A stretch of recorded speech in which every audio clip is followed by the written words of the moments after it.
Terima kasih, Bu. Ya, Ibu, izin live, Ibu. Ya, makasih.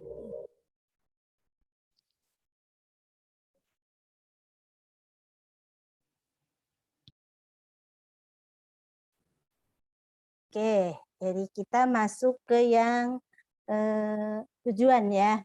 Nah, ketika kita penelitiannya kuantitatif, itu berarti tujuannya nanti harus dijadikan sebagai bahan yang dapat digeneralisasikan. Artinya dapat berlaku secara universal situ. Itu ya. Kalau misalkan saya penelitian tentang pengaruh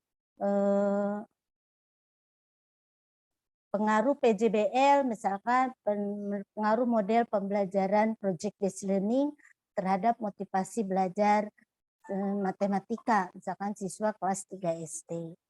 Nah, nanti kalau hasilnya ternyata PJBL itu berpengaruh positif terhadap motivasi belajar matematika, itu berarti berlaku secara universal. Artinya, kalau kita penelitiannya setelah menggunakan teknik sampling, misalkan itu ditelitinya itu di SD Al-Azhar Rawamangun, misalkan. Nah, hasilnya bukan hanya untuk SD Al-Azhar, tetapi untuk sepopulasi.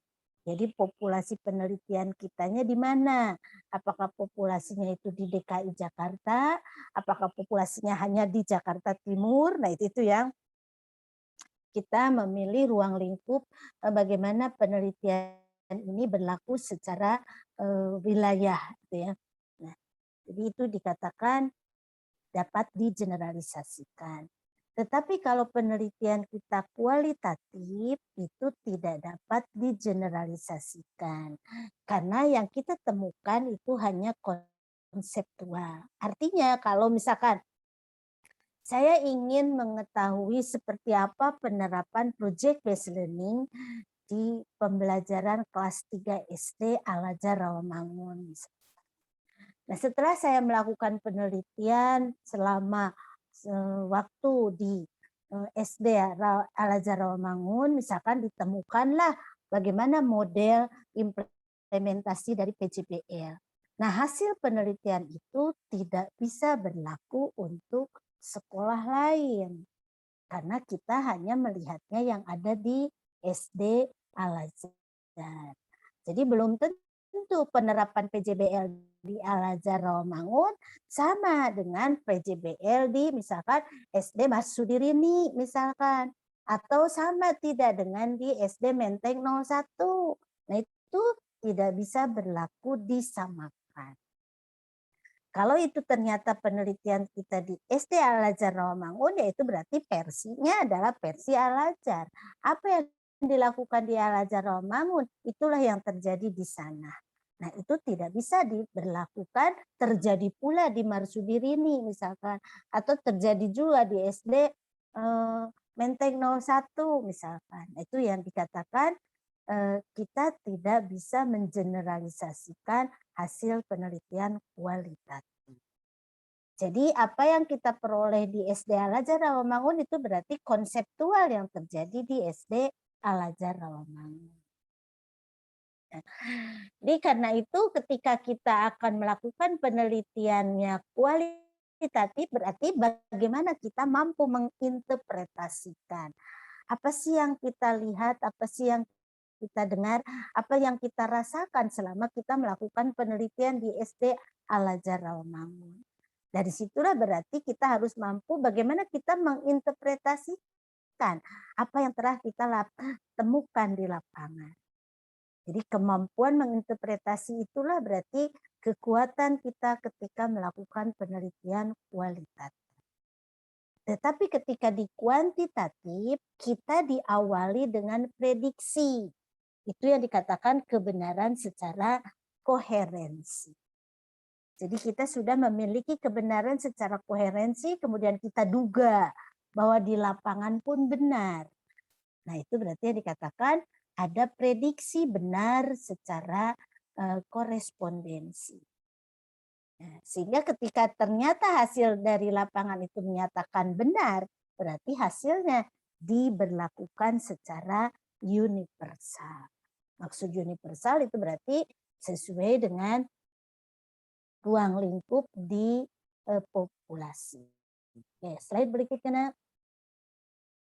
Nah, berikut terkait pendekatan. Ketika kita melakukan penelitiannya itu di slide berikut. Ya, slide kedua. Siapa ini yang share-nya?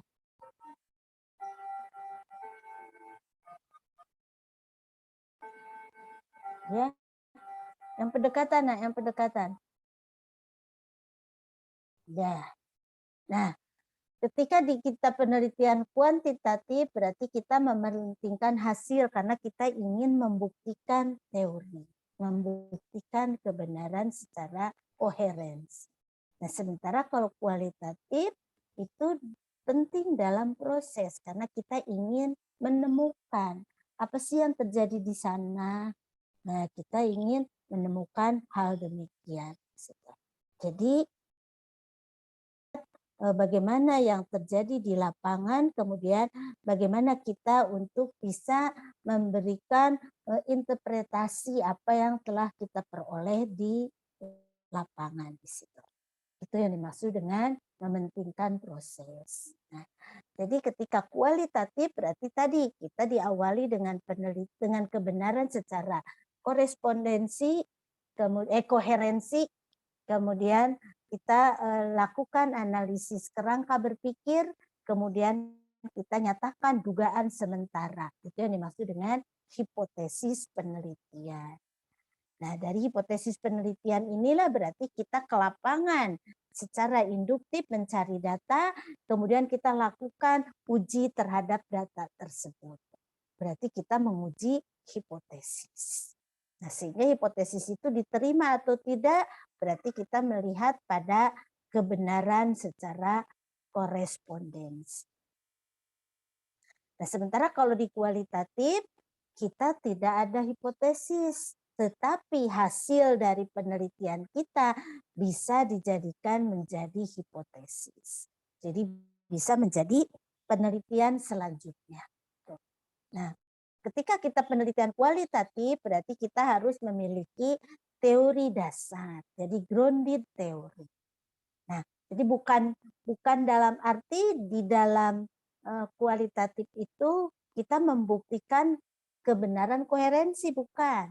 Tapi kita sudah memiliki kebenaran secara koherensi. Seperti apa yang terjadi di lapangannya.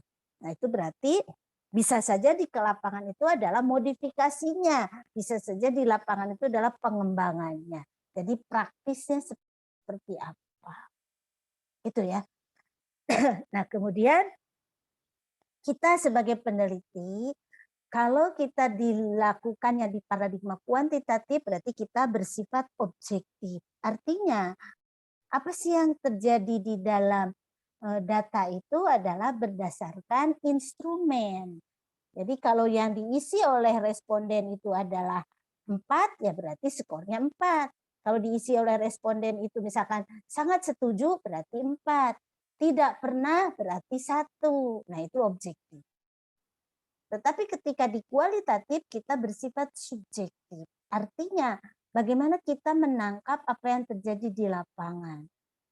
Jadi kemampuan kita untuk mendengar, melihat, merasakan fenomena-fenomena yang terjadi di lapangan. Sehingga bisa bersifat subjektif. Artinya saya melakukan penelitian di Al-Azhar. Apa sih yang saya temukan? Saya ceritakan bla bla bla bla bla bla.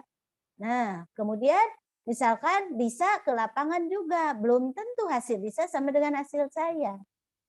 Itu pasti ada perbedaan. Kalau Lisa itu mengungkapkannya apa, kalau saya menghasilkannya apa. Betul. Jadi di dalam kualitatif kita harus betul-betul berperan serta. Jadi tidak boleh lepas dari apa yang diteliti. Nah, sementara kalau kuantitatif kita tidak terpengaruh posisi kita di mana. Kalau penelitiannya kita di SDA Al-Azhar Rawamangun, saya tidak perlu terus-terusan di SDA Al-Azhar Rawamangun. Tidak seperti demikian. Jadi peneliti itu bukan bagian dari subjek yang diteliti. Nah, tetapi kalau kualitatif harus menjadi bagian dari subjek yang diteliti. Gitu ya.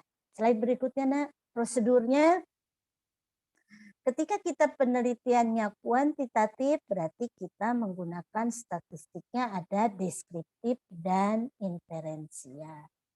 Jadi deskriptif berarti mendeskripsikan data, inferensial berarti membuktikan hipotesis. Tetapi kalau penelitian kita kualitatif, itu berarti tidak ada statistik deskriptif pun inferensial. Karena yang ada itu hanyalah deskripsi data secara kualitatif. Berarti kita menjelaskan apa yang terjadi di sana dari hasil apa yang kita lihat, apa yang kita rasakan, apa yang kita dengar.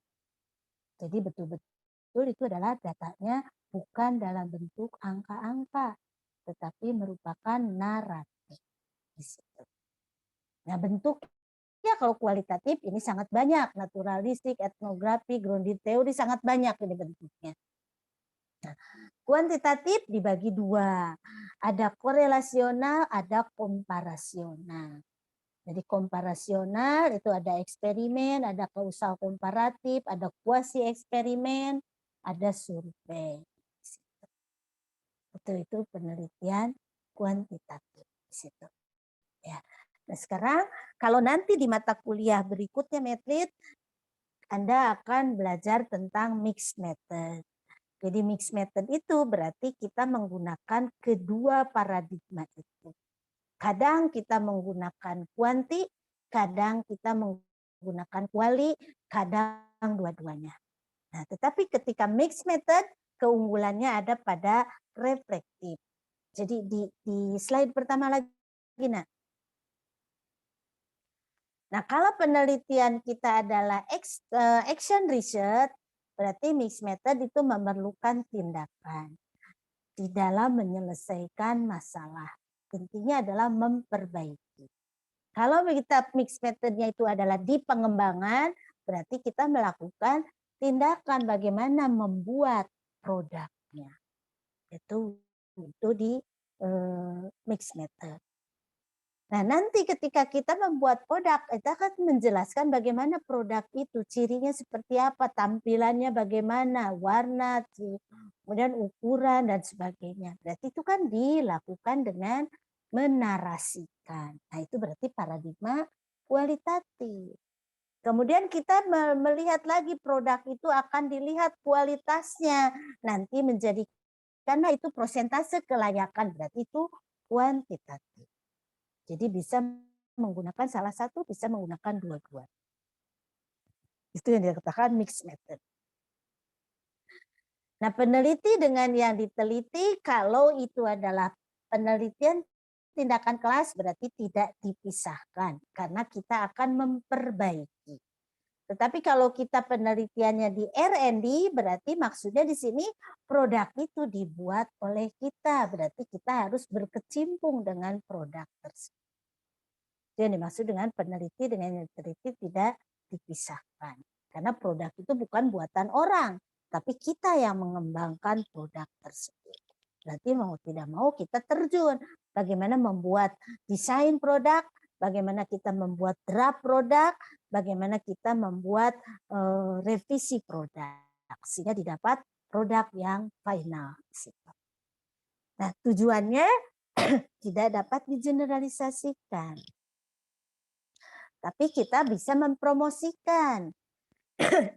Itu yang dikatakan produk kita ibaratnya adalah kita seorang usahawan yang telah menghasilkan produk, kemudian kita akan menjual produk tersebut. Tetapi itu baru menawarkan. Bukan dalam arti memberitahu ini bagus loh, ini sudah terbukti loh, bukan demikian.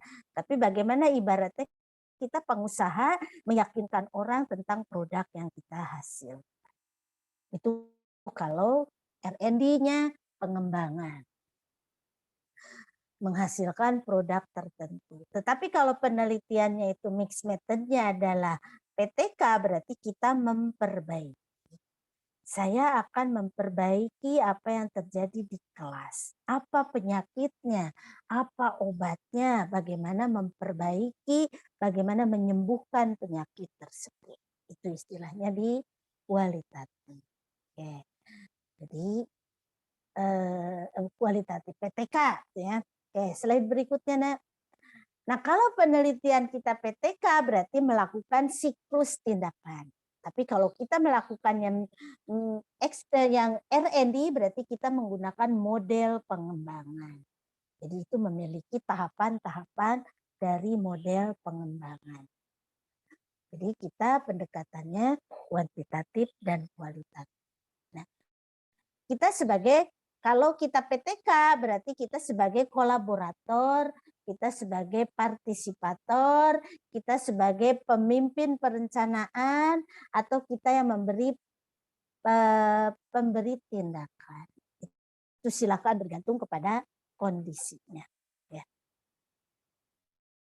Slide berikut, kalau kita fleksibel di desainnya itu ada berapa siklus silahkan. Jadi ibaratnya kalau kita ingin mengobati suatu penyakit, berapa kali kita melakukan pengobatan. Kalau rencana kita akan melakukan pengobatan 3 kali pengobatan, ternyata pada pengobatan kedua kita sudah sembuh, sehingga kita tidak melakukan pengobatan ketiga. Itu yang dikatakan fleksibel. Nah, kemudian untuk yang R&D juga kita melakukan fleksibelnya itu adalah terkait dengan desain produk. Tentunya desain produk itu berawal dari bagaimana analisis kebutuhan. Itu yang dikatakan fleksibel. Jadi versi saya desainnya seperti ini. Kalau misalkan saya akan mengembangkan media berbasis e-book misalkan, atau storytelling misalkan. Bagaimana media untuk storytelling versi saya tentunya akan mungkin berbeda dengan versi yang lain. Jadi yang dimaksud dengan fleksibel. Kemudian tentunya adaptif, karena ini kita ingin menghasilkan produk yang nantinya dapat digunakan. Kemudian kita akan memperbaiki supaya penyakitnya sembuh. Itu antara mixed method itu antara PTK dan R&D di situ. Jadi tadi penelitiannya tindakan, yang nanti ada kolaboratif, atau tadi yang penelitian pengembangan. Nah, di sini sifatnya simultan dan terintegrasi. Artinya nanti kita akan menggunakan, kalau PTK berarti kita akan mendesain apakah siklusnya itu adalah by design ataukah nanti siklusnya adalah by proses. Artinya kita mendesain dulu berapa siklus, atau kita mengikuti siklus pertama selesai belum, sembuh belum, masuk ke siklus 2 sembuh belum, dan seterusnya. Itu secara simultan dan terintegrasi. Nah, tetapi di sini ada kalanya di PTK itu adalah masuk ke administrasi sosial terkait eksperimental, karena kita memberikan perlakuan untuk memperbaiki apa yang terjadi di lapangan. Atau ketika kita membuat produk, produk itu kita akan berikan kepada anak, digunakan kepada anak, kemudian nanti kita ingin tahu dampak dari produk tersebut. Itu yang dimaksud dengan administrasi sosial eksperimental. Itu ya. Oke. Ada pertanyaan silakan untuk paradigma penelitian.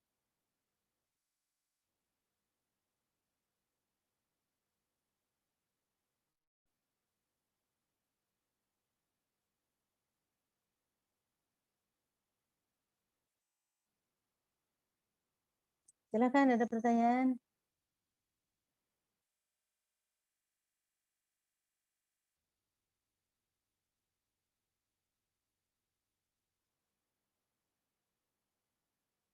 Ya. Tidak ada.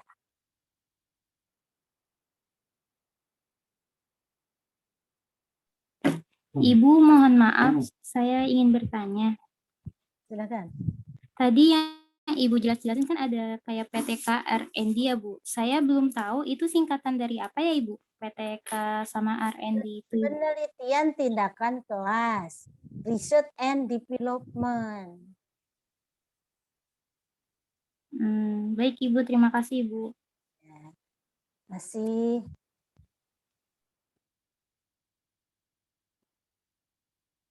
Ibu, saya ingin bertanya, Bu. Silakan. Kalau untuk mendapatkan penelitian selama masa pandemi ini, untuk mendapatkan penelitian kualitatif itu bagaimana ya, Bu? Sedangkan kita kan harus ada di tempatnya itu. Nah, untuk mendapatkan penelitian kualitatif di masa pandemi itu seperti apa ya, Bu? Nah, kalau kita Terima pembelajaran kasih, Bu. daring, mereka pembelajaran daring ya kita ikut terus di pembelajaran daring. Kan itu bisa dilakukan. Ya kan? Misalkan saya ingin melihat implementasi PJBL pada pembelajaran masa pandemi. Nah, pembelajarannya daring, berarti ya ikut di pembelajaran daring itu. Kalau pembelajarannya menggunakan WA group ya kita ikut di WA group tersebut. Begitu. Itu yang dikatakan peneliti tidak lepas dari konteks yang diteliti. Itu ya. Baik, Ibu Yuka. Terima kasih, Bu. Nah, ada lagi.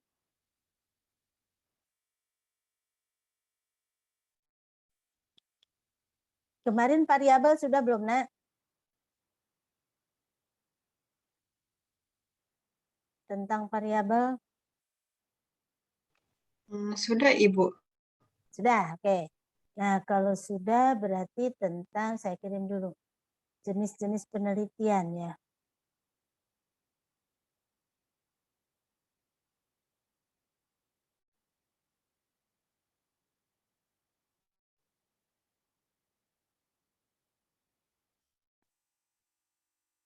Silakan ada pertanyaan lagi sambil saya mencari PPT-nya.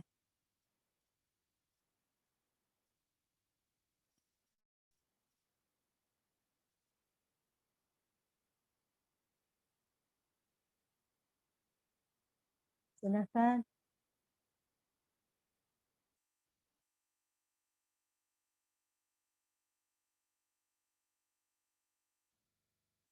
Ya.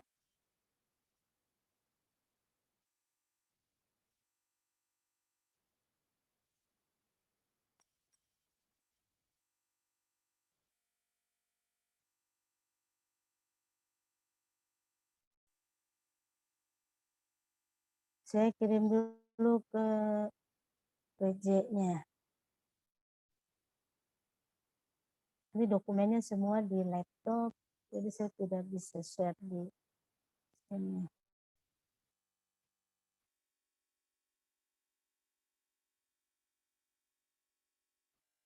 Silakan kalau ada pertanyaan lagi dari paradigma itu, harus paham dulu paradigmanya.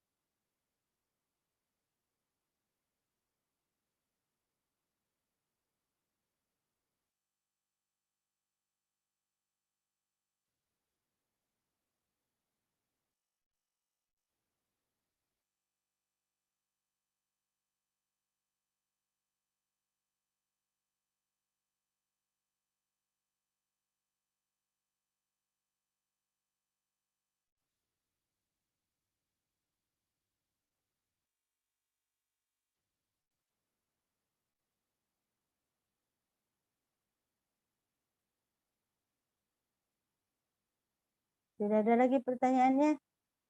Bisa semua?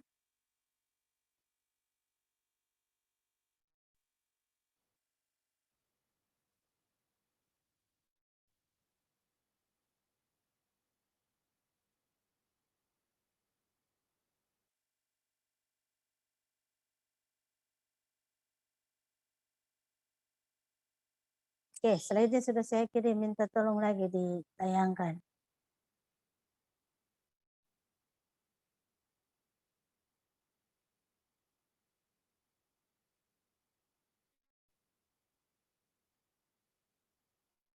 Ini pelatihan akuntansi, tapi tidak apa-apa nih isinya. Di filenya file pelatihan itu. Tidak apa, dilihat dari isinya saja. Oke, slide yang ketiga saja, ketiga saja, nah. Ketiga. Nah, gitu. Nah, tadi kan penelitian kita paradigma kuantitatif, itu berarti konteksnya adalah justification, artinya membuktikan teori. Jadi pada dasarnya di sini menguji teori yang berkaitan dengan masalah, kemudian dibuatkan kerangka berpikir, kemudian kita menghasilkan hipotesis penelitian. Nah, hipotesis inilah yang kita uji, gitu kan, diuji kebenarannya dengan mencari data di lapangan.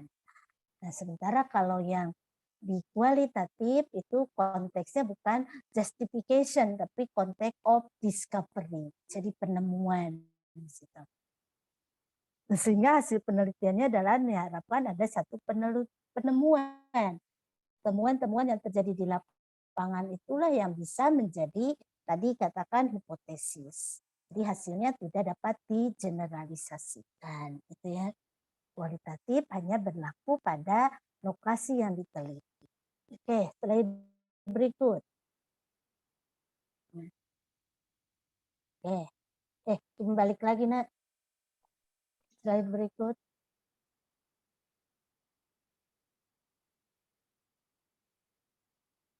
Ya, nah ini ketika kita betul tadi yang ketiga, ya itu. Ketika kita berbicara penelitian diklasifikasikan sesuai dengan fungsi.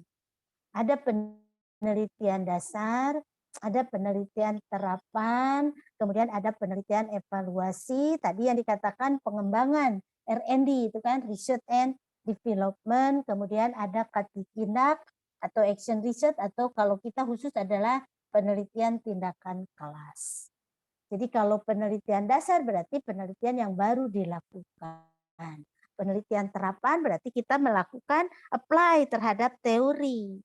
Itu terapan. Kemudian evaluatif berarti kita melakukan evaluasi. Misalkan saya ingin mengevaluasi bagaimana pelaksanaan pembelajaran daring pada masa pandemi. Nah, itu penelitian evaluasi. Kemudian tadi pengembangan, misalkan saya mengembangkan media berbasis storytelling, misalkan, atau story life, misalkan. Ya.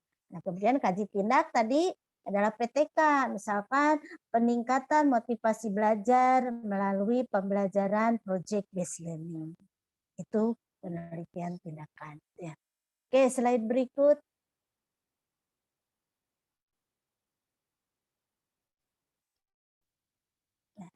Kita lihat dari desain penelitian. Ada ini kalau penelitiannya yang kuantitatif. Itu ada yang komparasi, ada yang korelasi. Jadi kalau yang komparasi, kita lihat ada eksperimen, yang eksperimen, kemudian ada yang non eksperimen. Jadi eksperimen itu berarti kita melakukan tindakan. Tetapi beda dengan PTK. Kalau di dalam PTK memberikan tindakan dalam rangka memperbaiki. Tapi kalau di eksperimen memberikan tindakan dalam rangka membuktikan teori. Nah, eksperimen ada eksperimen murni, itu misalkan terkait dengan vaksin, itu bagaimana dampak vaksin Pfizer, gitu kan? Nah, itu berarti penelitian murni. Nah, penelitian berikutnya adalah penelitian kuasi. Ini yang menyangkut tentang perilaku manusia. Jadi kuasi itu semi murni. Artinya kalau penelitian murni itu tidak terganggu oleh hal lain. Jadi kalau misalkan pengaruh vaksin Pfizer yaitu adalah vaksinnya. Jadi tidak ada faktor-faktor lain. Tapi kalau misalkan pengaruh project based learning misalkan, nah project based learning kan bisa dilihat dari orangnya yang menerapkan, itu kan gurunya, bagaimana medianya, bagaimana faktor-faktor lain dari project based learning. Itu yang dikatakan penelitian kuasi. Jadi kuasi eksperimen. Nah, ada penelitian yang subjek tunggal. Jadi tidak membandingkan antara kelompok kontrol dengan kelompok eksperimen. Nah, kemudian yang non eksperimen itu ada penelitian analitik. Jadi menganalisis. Misalkan analisis penerapan project based learning dalam pembelajaran daring di masa pandemi. Atau melakukan mendeskripsikan. Jadi kita di sini menceritakan apa yang terjadi di lapangan.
lampu ya, IP-nya mati. Alhamdulillah sekarang nyala lagi. Nah, masuk lagi ke penelitian ex post facto. Nah, ini penelitian yang membuktikan teori melihat pada pengaruh. Bedanya dengan eksperimen, kalau di eksperimen itu kita sengaja merencanakan, mendesain dulu nanti apa yang akan kita lakukan. Misalkan tadi pengaruh project based learning terhadap motivasi belajar matematik. Jadi nanti kita akan mengajar menerapkan project based learning, kemudian nanti kita akan melihat dampaknya bagaimana terhadap motivasi belajar. Nah, itu yang dikatakan eksperimen. Jadi kita membuat rancangannya dulu, mendesain perangkat pembelajarannya bagaimana, yang PJBL-nya seperti apa, medianya seperti apa. Jadi kita rancang semuanya. Itu kalau eksperimen. Tetapi kalau ex post facto, pengaruhnya itu yang sudah terjadi atau sedang terjadi. Itu misalkan ketika kita ingin melihat pengaruh pola asuh orang tua terhadap kedisiplinan siswa kelas 3 SD misalkan. Ya terhempas sebentar. Ini yang tadi terhempas juga sebentar, ini ada komunikasi sama guru pamong.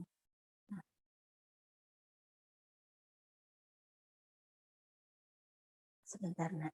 Ya. Woi, terhempas. Iya, itu ada guru pamong jadi bisa dihandle guru pamong. Ya maaf Bapak Ibu tadi mati listrik jadi terhempas. Oke ya silakan dilanjut. Terima kasih Pak Sony diingatkan. Nah untuk yang ex post facto seperti tadi pengaruh pola asuh orang tua terhadap kedisiplinan siswa kelas 3 SD. Jadi kita tidak mengatur orang tua itu pola asuhnya bagaimana, tidak demikian. Tapi kita melihat di lapangan seperti apa sih pola asuh mereka. Nah kita kaji teorinya, pola asuh itu ada berapa macam. Kemudian kita cek orang tua itu diberikan angket tentang pola asuh. Sehingga kita bisa mengelompokkan mana orang tua asuh yang, mana orang tua siswa yang pola asuhnya misalkan otoriter, mana orang tua yang pola asuhnya misalkan permisif, misalkan. Jadi sesuai dengan teori dikelompokkan. Jadi pola asuh itu tidak dikondisikan oleh kita, tetapi kita melihat apa yang terjadi di lapangan. Itu yang dikatakan ex post facto. Misalkan lagi pengaruh tawuran terhadap misalkan prestasi hasil belajar sains. Nah, kan kita tidak mengkondisikan ini anak disuruh tawuran dulu, ini anak tidak tawuran, kan tidak demikian. Tapi kita justru mengecek, mencari data dengan instrumen mana anak yang suka tawuran, mana anak yang tidak pernah tawuran. Sehingga nanti kita bandingkan bagaimana hasil belajar IPA yang anak sering tawuran dengan anak yang tidak pernah tawuran. Bagus mana? Apakah bagus anak yang sering tawuran? Apakah bagus anak yang tidak pernah tawuran? Nah, itu yang dikatakan ex post facto. Jadi tawurannya itu tidak dikondisikan oleh kita. Tapi mungkin tawurannya itu pernah dilakukan anak, tapi sekarang anak itu tidak tawuran. Atau mungkin sampai sekarang anak itu masih tawuran. Itu yang dikatakan ex post facto di situ. Nah, kemudian yang terakhir itu adalah korelasional. Jadi hubungan antara variabel dengan variabel.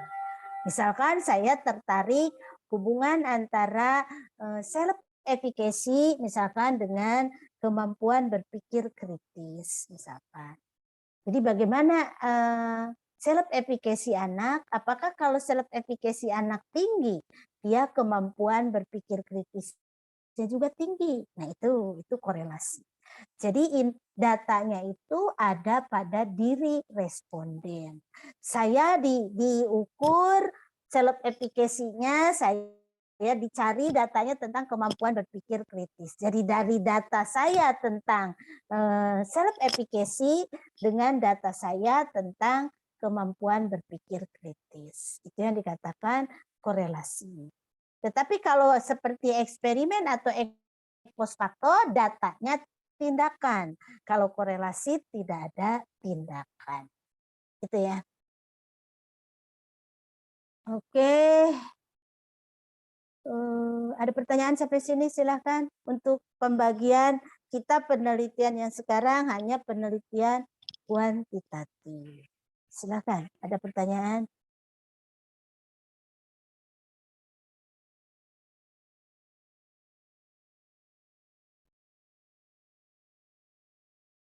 Cukup?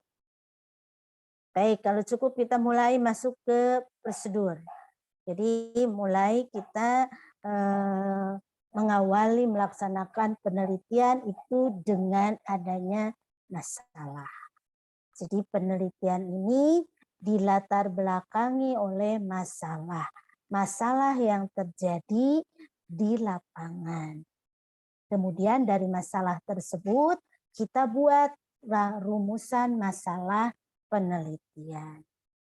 Jadi ini rumusan masalah penelitian adalah keadaan yang bersumber dari apa yang terjadi di lapangan yang terdiri atas satu variabel atau satu faktor, ataukah dua faktor, ataukah lebih dari faktor, sehingga itu memerlukan jawaban. Di situ ya. Nah, kemudian kita mencoba untuk sekarang mencari-cari masalah. Karena ketika kita melakukan penelitian berarti pandai-pandai mencari masalah.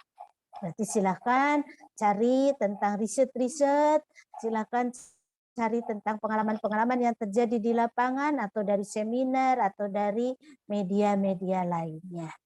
Sehingga kita memiliki ketertarikan tentang apa yang terjadi di lapangan, ada masalah apa di lapangan, sehingga saya ingin berkontribusi terhadap masalah tersebut. Jadi nanti setelah kita teliti, teramati, observasi, gitu kan. Kemudian berikutnya adalah fokuskan perhatian kita. Saya sekarang ada di masa pandemi, saya tertarik tentang pembelajaran pandemi. Apa yang kita fokuskan dari pembelajaran pandemi ini? Nah itu silahkan. Apakah saya tertarik dengan peran orang tuanya? Apakah saya tertarik dengan bagaimana pelaksanaan pembelajarannya? Apakah saya tertarik dengan kesulitan belajar anaknya? Silahkan itu fokuskan. Kemudian temukan dan cari hal-hal yang terkait dengan fokus tersebut. Cari kaitan antara fokus dengan fokus sehingga keingintahuan itu bisa terjawab. Nah, baru kita merumuskan masalah penelitian. Itu ya. Oke. Nah, nanti ini, sampai sini dulu. Kita sampai sini dulu. Berarti sekarang tugasnya adalah mencari masalah yang terjadi di lapangan, kemudian merumuskan masalahnya. Nah, itu ya. Oke, itu dulu. Nah, berikut kita ambil contoh yang slide 12. Nah, nanti di sini nanti. Di penyusunan proposal nanti. Nah, kita masuk pada yang pertama. Oke, nah, setelah kita memiliki masalah, kita buatkan judulnya. Jadi judul itu berarti rumusan yang menunjukkan pernyataan dalam masalah. Kemudian memberikan arahan tentang langkah penelitian, menunjukkan ruang lingkup penelitian. Jadi di dalam judul itu semacam plang gitu ya, papan nama. Itu judul. Jadi isinya deskripsi umum tentang apa yang akan kita teliti, kemudian apa yang terjadi di dalam masalah tersebut terkait dengan variabelnya. Jadi faktor itu variabel. Nah, tentunya kalau dari redaksi itu kalimatnya jelas, logis, dan itu layak diteliti. Jadi pemilihan judulnya itu harus betul-betul melihat pada konteks bahwa itu adalah penting, itu adalah layak diteliti, dan itu tentunya menarik minat kita, dan paling utama itu adalah bermanfaat. Di situ ya. Oke, kita ambil contoh di sini judul. Misalkan kita membuat slide berikutnya, Nak. Pelaksanaan pembelajaran tematik misalkan. Jadi kita ingin tahu seperti apa sih pelaksanaan pembelajaran tematik di SD Negeri Kramat Asem 01 Pagi Jakarta Timur. Nah, berarti kalau judulnya seperti ini itu menggambarkan seperti apa sih yang terjadi pembelajaran tematiknya. Nah, kalau kita ingin mendeskripsikan tanpa ada data-data angka berarti kualitatif. Tapi kalau saya akan menggunakan juga data-data angka berarti itu adalah deskriptif. Gitu ya. Nah, berikutnya strategi pembelajaran sains. Itu juga berarti kuantitatifnya boleh deskriptif atau kualitatif. Jadi saya ingin tahu seperti apa sih strategi pembelajaran sains di SD Tarakanita. Gitu ya. Nah, kemudian berikutnya pembelajaran sains melalui penerapan pakem di kelas 3 SD. Nah, ini berarti kita ingin tahu seperti apa sih pembelajaran sains yang menerapkan pembelajaran active learning. Nah, berikutnya hubungan antara minat baca dan kemampuan bercerita. Nah, ini ada variabel minat baca, ada variabel kemampuan bercerita. Kita lihat minat baca itu bukan tindakan. Oh, berarti itu penelitiannya yang korelasional. Itu ya dilihat lagi karena variabel minat baca itu bukan variabel tindakan. Oke, slide berikut. Oke, masih sama ya. Nah, jadi versinya kalau kita menggunakan kata antara berarti padanannya dan. Kalau tidak menggunakan antara berarti dengan. Itu redaksi ya. Oke, berikutnya. Oke, yang pengaruh. Nah, pengaruh gaya kepemimpinan kepala sekolah. Nah, itu berarti kita lihat gaya kepemimpinan apakah itu dikondisikan? Tidak dikondisikan. Itu apa yang terjadi di pribadi kepala sekolah. Berarti itu namanya ex post facto. Nah, pengaruh stimulasi orang tua. Nah, stimulasi orang tua dikondisikan tidak? Tidak dikondisikan, berarti ex post facto. Itu ya. Jadi kita melihatnya dari ciri-ciri tersebut. Nah, peningkatan kemampuan menyelesaikan soal cerita. Nah, kalau ada kata peningkatan itu berarti PTK. Penerapan active learning dalam meningkatkan itu berarti PTK. Nah, penelitian ini tidak dipelajari pada mata kuliah ini, tapi kita bicara tentang karakteristiknya, ya. Nah, berikut, nah pengaruh permainan puzzle. Nah, dikondisikan tidak bermain puzzle-nya. Kalau dikondisikan itu berarti eksperimen. Nah, pengaruh penerapan pendekatan kooperatif dikondisikan tidak. Kalau dikondisikan berarti eksperimen. Di situ ya. Nah, berikutnya kalau R&D misalkan pengembangan, di sini belum ada ya. Nah, zaman ini masih 2000 berapa tuh slide. Belum ada R&D. Kalau R&D misalkan pengembangan bahan ajar berbasis PJBL. Nah, jadi produknya nanti kita akan membuat bahan ajar. Nah, itu berarti R&D. Misalkan lagi pengembangan media berbasis model misalkan. Nah, berarti itu adalah PJBE, R&D. Itu ya Nak ya. Jadi dibedakan antara jenis-jenis penelitian. Oke, itu dulu Nak, judul dulu. Oke, sampai di sini dulu. Berarti silahkan mencari-cari masalah yang diteliti. Jadi silakan teropong dulu apa sih yang terjadi, jadi analisis situasi, kemudian ceritakan apa yang terjadi di dalam analisis tersebut, ada masalah apa. Itu dulu ya Nak ya, nah, masing-masing mencari satu. Oke, ada pertanyaan? Ada pertanyaan silakan. Ibu, saya izin bertanya, Ibu. Silakan. Terkait yang tadi poin kepala sekolah dan orang tua, Lisa tolong bisa itu nggak? Ya. Kalau yang maksudnya dari dikondisikan dan tidak dikondisikan itu perbedaannya gimana ya, Bu? Kalau kita stimulasi orang tua, kita bikin rencana tidak ke orang tua itu? Tidak ya, Bu? Tidak. Tidak.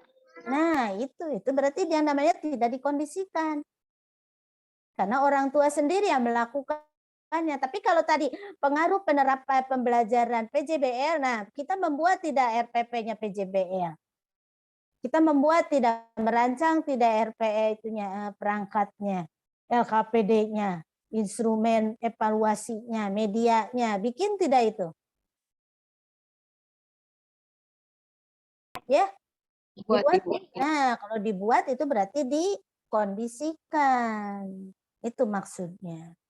Jadi kalau stimulasi orang tua kan saya tidak, Bu, Ibu nanti Ibu memberi simulasinya begini ke anak Ibu. Bapak begini ke anak Bapak, kan tidak mungkin kita melakukan itu. Nyuruh-nyuruh ke orang tua. Nah, itu yang dimaksud dengan ex post facto. Itu ya. Oke, ada lagi? Ibu, saya ingin bertanya tadi untuk penerapan itu termasuk ke jenis apa ya, Bu? Tadi terlewat, Bu, maaf. Ya, penerapan active learning, Bu. Penerapan apa, Nak, barusan? Iya, penerapannya itu masuk ke apa? Bukan tadi kalau peningkatan masuknya ke PTK, lalu kalau dikondisikan masuknya ke eksperimen. Nah, kalau penerapan itu ke apa, Bu? Kalau ada kata meningkat, itu berarti PTK. Oh, iya, Bu. Tuh ya, jadi kalau di situ penerapan project based learning dalam meningkatkan motivasi belajar siswa, itu berarti PTK. Tapi kalau pengaruh penerapan PJBL terhadap motivasi belajar, nah itu berarti eksperimen, itu bahasanya. Baik, Jadi Ibu, kalau terima ada kasih, Bu. kata terhadap, berarti itu eksperimen atau ex post facto. Kalau ada kata meningkat, berarti itu adalah PTK. Kalau ada pengembangan, berarti R&D. Kalau ada kata hubungan, berarti korelasi. Itu cirinya. Itu ya. Oke, ada lagi. Tugasnya mencari masalah, ceritakan apa sih yang terjadi dari hasil pengamatan, kemudian ada masalah apa, penyebabnya apa. Itu dulu ya, start dari proses penelitiannya. Oke? Ada pertanyaan? Ya? Cukup? Halo? Kedengeran nggak suaranya? Oke, ya silakan. Tugasnya itu dibuat di Word atau kita ingat-ingat aja ntar di Dibuat presentasi? di Word. Nah, dibuat di Word nanti kita paparkan. Ya. Makasih, Bu. Oke.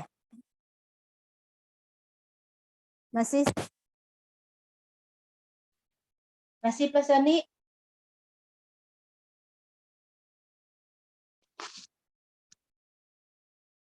Oh gitu.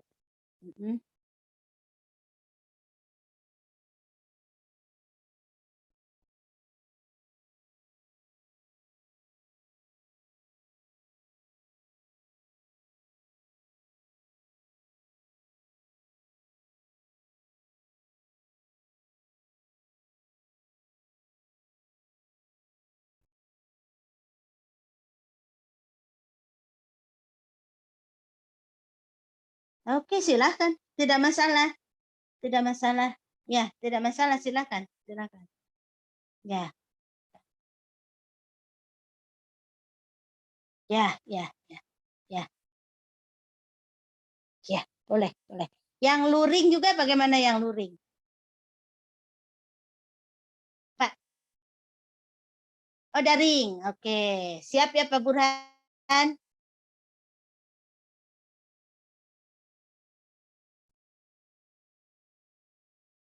Latihan sekarang. Pak Burhan latihan sekarang Pak Soni. Pak Burhan, latihan dulu Pak Burhan.